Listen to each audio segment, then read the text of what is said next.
Anong klaseng kaululan na naman ito mga kababayan pinaggagawa ng Marcos administration?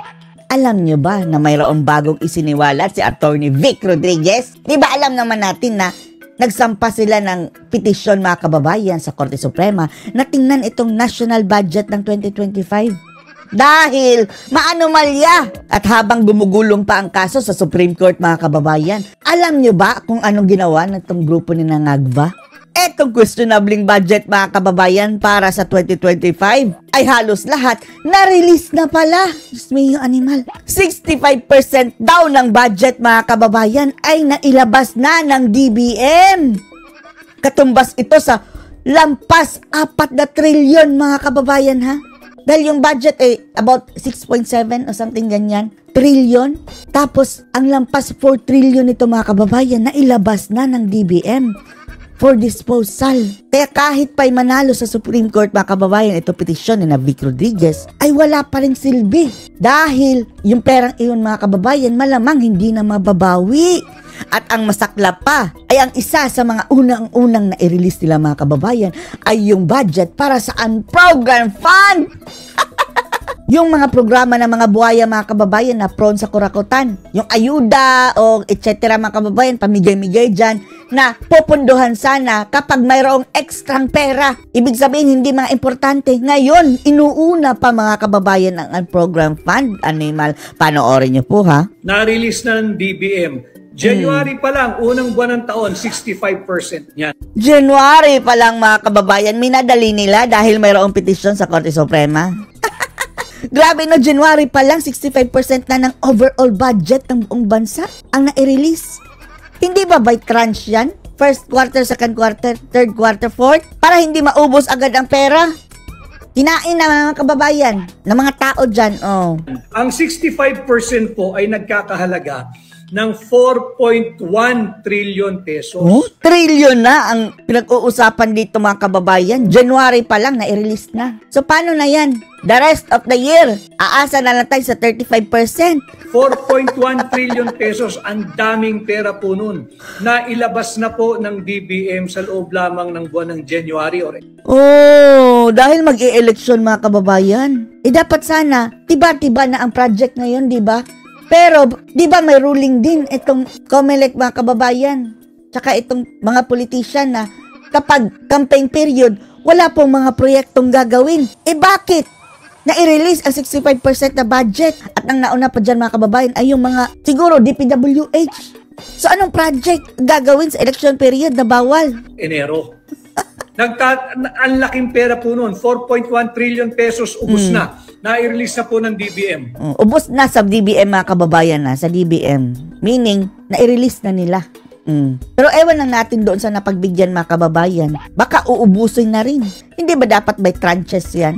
At ang natitira na lamang po sa 2025 budget, January pa lang 65%. ay 2.22 trillion pesos. 2.22 trillion pesos. Nakakalungkot. Sabi ko nga ho, na bagamat anong klase kabangagan ito nag-set na po, nagtakda ng oral argument ang Korte Suprema. Ang tagal pa, April 1 daw. Kailan pa yun? April Fool's Day pa mga kababayan, April 1. Sana ho ay maintindihan din nila at maunawaan yung by that time siguro wala na. 80% na ang nagastos. Urgency ng sitwasyon. Ito nga ho, nailabas na yung 65% ng 2025 budget. Ang natitira na lang ay 2.22 trillion. At ito ho, ang talagang nakakagulat, nakakagalit, yung 531.37 billion. Oh, 500 billion mga kababayan ha. Na unprogrammed fund. Nauna pang na-i-release. Piting ko 531.37 billion pesos na para sa unprogrammed appropriation ay na-release na. Oh, akala ba namin yung unprogrammed mga kababayan ay pupundohan lang yan kapag mayroong extra?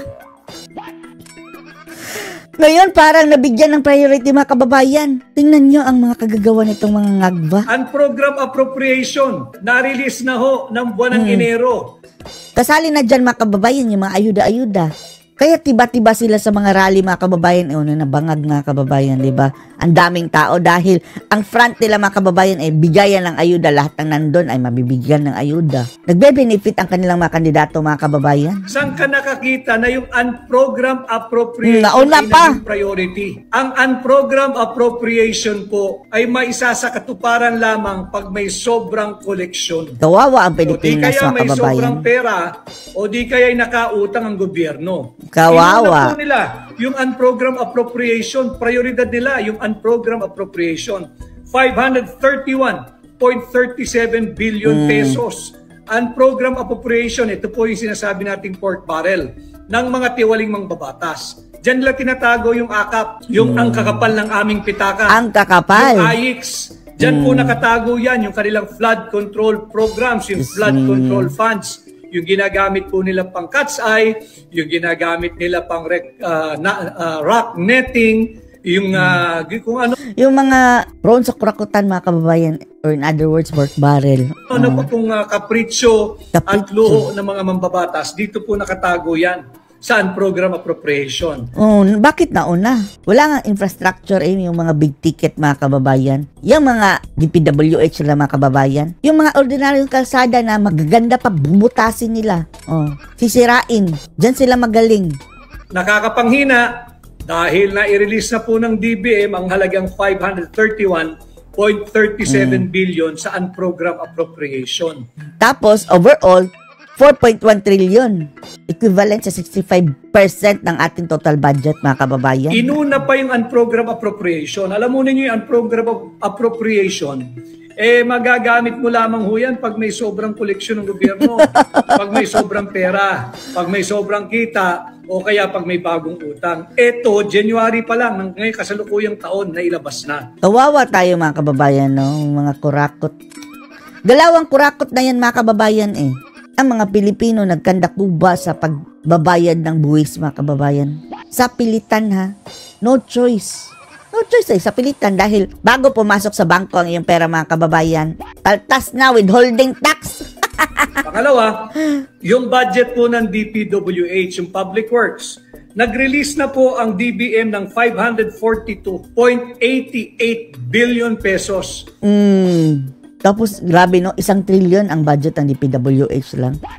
Na ang sabi ni Magalong mga kababayan, magkano nga ba yung kickback? 40%? 50%? Si Magalong ba yun o si Roque? Basta, dun nga na nagre-range ang kanilang kickbackan. Sa Public Works, 542.88 billion pesos ang nai-release na ng DBM sa DPWH. Ang equivalent po nitong 542.88 billion pesos ay 41% ng buong budget ng DPWH para sa buong taong 2025.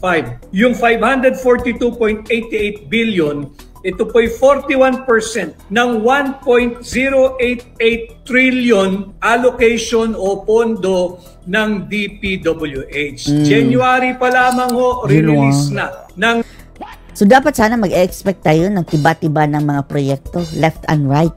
Diba? Kaso nga lang mga kababayan limited ang mga proyekto kapag election period. Baka matiway yung pera namin ha. Wala kaming nakikita mga proyekto dito Kayo, mayroon? Nabigyan na ng pera yung DPWH. DBM ang 65% ng ating 6.326 trillion pesos budget. Pati na yung mga blanco mga kababayan na may mga blanco-blanco. Na-release na siguro. Kitang-kita mo, nagmamadali, hayok na hayok sa hayok pera ng Pilipino. Nais nilang mailabas. What do you expect, Marcos administration mga kababayan? Trademark. Ito, bago pa makapag-issue ng PRO, o dili kaya ay magkaroon ng permanent injunction at madeklarang unconstitutional, illegal, invalid, unlawful, immoral at criminal itong 2025 budget ng Marcos administration. Anong masasabi niyo dito mga kababayan? Bago na naman kabangagan ng Marcos administration. Post your comments below.